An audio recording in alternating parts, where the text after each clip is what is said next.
پایین رفتین دیدین زدیم اینجا رو زدیم از حالا من نمیگم این کارم نکنیم ولی با این روش و با این شکل الان بابا صاحب دستو شما نه این الان ستون اصلیه. خب این پشت کاملا حرارت دیدن پایین شعله‌اش هستش.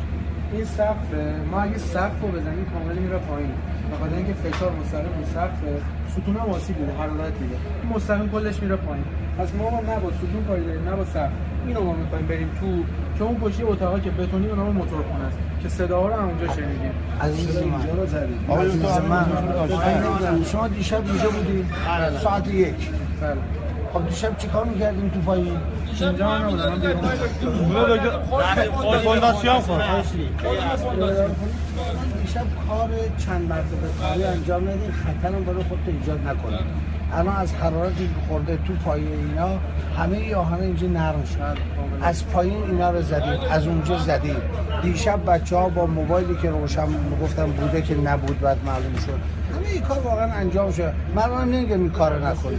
الان گفتم پیکون بیاد این کار انجام بدید. از اونجا دسترسی به موتورخونه فقط در حد یه گروره بوده که دیشب سگم فرستادن رفت. حالا 2 مرتبه از نو دیشب میگم کدوم میگه از شما از دیروز من داخل بودم. از دیروز هست.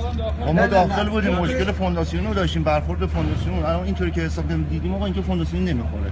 فقط ما الان عرضمون خدمت شما اینه که بعد بخوام تلاش بیشتر بکنیم من توکل به خدا من نمیگم این کارو نکنید. گفتم پیکو